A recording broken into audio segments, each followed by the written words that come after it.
Luis Arraez is one of the most interesting players in the big leagues this year.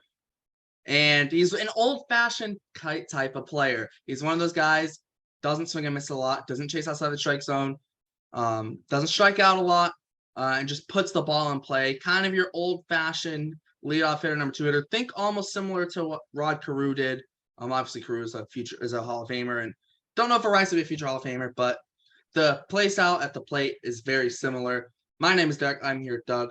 Today we are going to cover Luis Arraez and his All-Star season so far in 2022. You're watching Bleacher Brawls, and let's get straight into it. So obviously Arraez, a very successful season. His first All-Star appearance, he just played in the All-Star game. I'll throw it over to Doug first, though. Thoughts on Arraez? How we doing?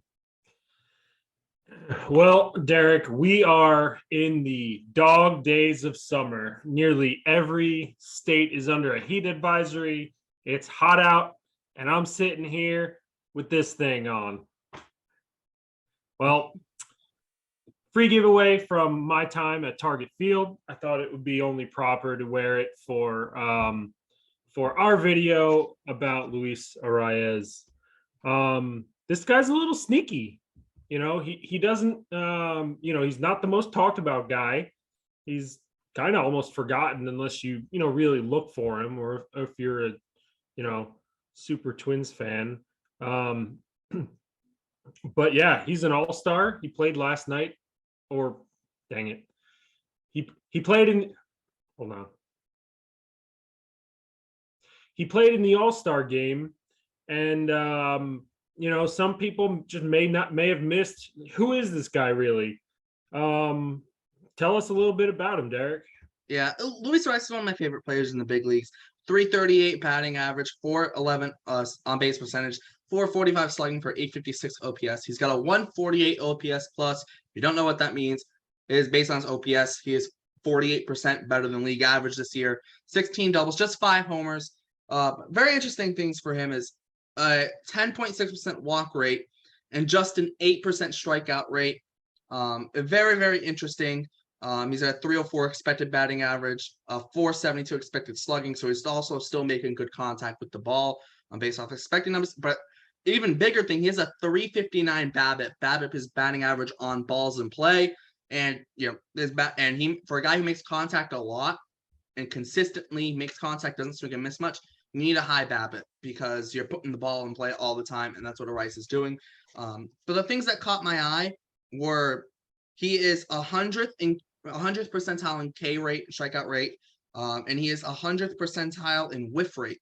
So he strikes out the least in the MLB, and he swings and misses the least. And he also 81st percentile in chase rate, so he rarely swings outside of the strike zone. A very good eye at the plate, just contact-oriented hitter, and just does a job that not a lot of guys can do nowadays. Yeah, those stats are pretty good when you think about it. I mean, you get a guy who, when he swings, he gets hits, puts it in play, doesn't chase, like you said. More importantly, when doing a little research about this guy, I look and I see only 5 home runs, but he's leading MLB in batting average, right? So over the last 10, 15 years, we more think of first base as like a power position where, you get these bigger guys, that could just mash, right? But he's light hitting in the sense of the power department. But, he's one of those guys, I would take a guy who hits over 300 than hits 30 home runs. Obviously, if you could do both of them, that is wonderful. But if you could only have one, I'd rather take the guy who consistently gets hits, right? Who gives the next guy up a chance to go. And when you think about this Twins team right now, coming out of the All-Star break, they got 50 wins. And the first team in the AL Central to get 50 wins. They are 2 games ahead of, they're 4 games ahead in the win column, same in the loss column as the Guardians. So technically 2 games behind, and he's a big reason for their, emergence when most people thought the White Sox would be the front runners You got this guy hitting leadoff and doing his job well, and just helping these Twins to score runs and try and win their division this year. Yeah, and he's that balance in their lineup. When he wasn't playing every day, like last couple of years, and they had Donaldson and Sano at the corners, big power guys. Buxton, he can hit for high average, but he's still not going to be your 330 hitter. But more thing, he brings power and speed to the lineup. Kepler in the last couple of years as average has kind of dropped. Jorge Polanco, I love him. He's a great hitter, but he's still not that, kind of just get a hit guy in that lineup. And even Mitch Garver, when he was there the last few years, they didn't have that true contact guy. And trading away Donaldson might have been the best thing they've done. And Sano's now, when he's healthy, he's going to be DHing. You're going to have Arraez at first, Jorge Polanco at second, Correa at short. And also, remember, you still have Buxton in center. I mean, that's a very, solid lineup. Still Kepler's still there. The Twins have a very solid lineup, and Luis Arraez brings the balance that they truly needed. Because you look at guys like Correa and Buxton, Jorge Polanco, and even Sano and Kepler, all those guys, a lot of them hit for power. Whether it's doubles or home runs, they hit for power. However, Arraez is just your simple contact guy, and he's going to get on base for those guys behind him, and I think that's huge. That's so huge. You could say he's only 13th percentile hard hit rate, only 35th in max exit velocity, and only 51st percentile average exit velocity. But it doesn't matter when you're getting on base. Luis Arraez is one of those guys where the batting average matters. At least matters much more. A guy like Kyle Schwarber this year, he's hitting 220. You don't care that he's hitting 220 because the other things he brings you at the plate. But Luis Arraez, him hitting almost 340 really does matter, and it truly does make a difference. And it's huge for the Minnesota Twins to have a guy like that in their lineup who, all the time he's going to put the ball in play. 8% K rate and a 10.6% walk rate. So just over 81% of the time he puts the ball in play. Like, that's huge. That's huge to have. Super important for their team. And one of the big reasons why the Twins are making a run this year is he's getting playing time every single day. Yeah, I'm just looking up his what his contract looks like, and he looks like this year was his first arbitration year, so he should have 2 more years under team control after this year. And he made $2.125 million this year in avoiding arbitration.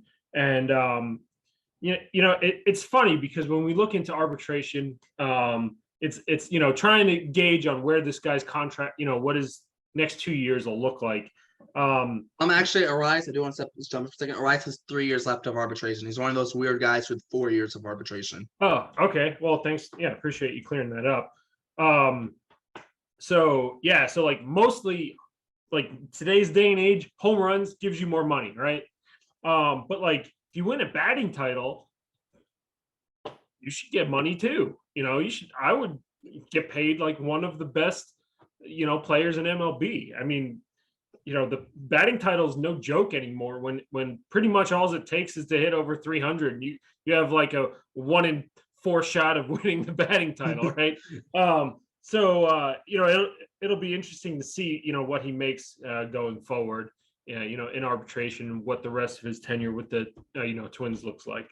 Yeah, no, it's very interesting. And you can say if you agree with me or disagree with me, but I've said that batting average matters more for some players and matters less for other players. Like I said, for a guy like Kyle Schwarber, it doesn't matter as much because with the other stuff he's bringing, the power, the home runs, the on-base percentage, you're living with that. You're not paying him to hit 300. You're paying him for his power, his on-base, all that.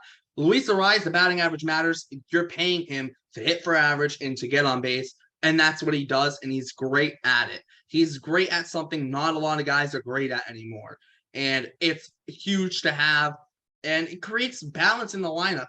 It's something similar like the Yankees of the last kind of few years before this year. It seemed like they only hit home runs. That's all they did. And yeah, they made the playoffs, but like they didn't win just hitting homers, especially is a dead ball a thing in the playoffs? Having a guy like Luis Arraez, he's only going to be better if there is a dead ball in the playoffs instead of a juiced one. So it's big for him. And we always talk about hitters don't hit for average because the pitching is so good now. Well, Arraez is almost hitting 340 with how good the pitching is, and he's not swinging at anything out of the zone for the most part, and he's not swinging and missing for the most part against this pitching that's so much improved for what everyone says. So it just makes it that much more impressive. Yeah. The Twins are just going to keep on going, and, hopefully he can just continue what he's doing, because I love seeing guys like that. You like having those high average guys in your lineup. I know we've said this, a time or two, but I kind of relate it to like JD Martinez or Xander Bogaerts. So you get guys like JD Martinez and Xander Bogaerts who, have the ability to hit 300, who are 300 hitters. But you count on them to get the hit, not just like one of the 3 true outcomes. So it is refreshing to see. I kind of wish, every team had one of those guys. It just lengthens your lineup, right? You can count on them getting a walk or a hit, getting on base. Then you can play small ball if you need to.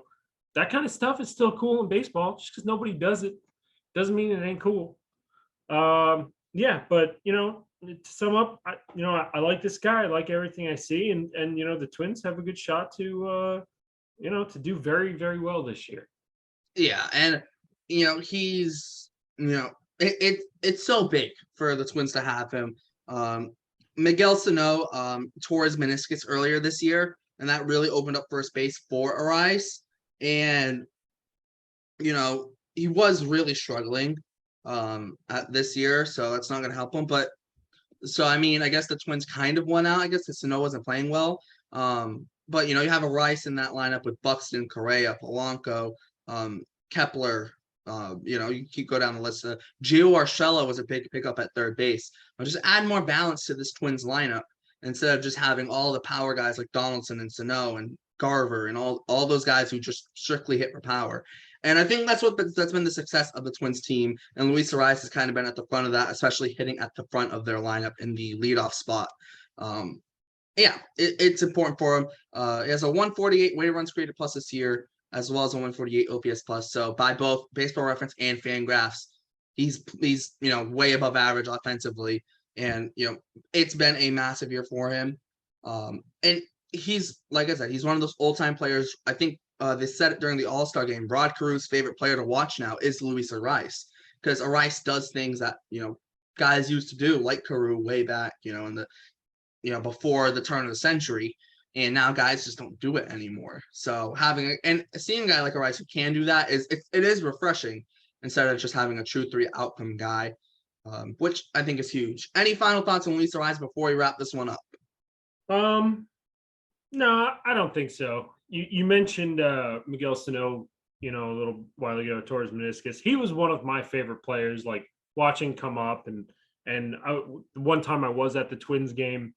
We kind of like locked eyes for like half a second when he was playing third base, and I gave him the nod and he nodded back. So it was just a cool little thing, love going to the ballpark. Love when players do that. Doesn't have much to do with Arraez, but you mentioned him. So just can't wait to see. Hopefully he ends up with the batting title this year. That'd be pretty cool. Yeah, I would expect him to, at least in the American League. It seems that's very likely. But yeah, that's going to wrap this one up. Thanks for tuning in to Bleacher Brawls. Make sure to check out all the links in the description to Bleacher Brawls website, podcast, Instagram, and Twitter, plus all the crew's Twitters, plus anything else that we throw down there. Make sure to like, subscribe, hit the notification bell, all that good stuff. Comment, thoughts on Luis Arraez. Have you heard of him before the All-Star break? Because he is a rising star in this game. The Minnesota Twins' success has been big. He's been a big part of the Minnesota Twins' success this year, and been a huge part of that team being leading the AL Central. But thanks for tuning in to Bleacher Brawls. For Doug, I'm Derek. Thanks for tuning in, and we will see you next time.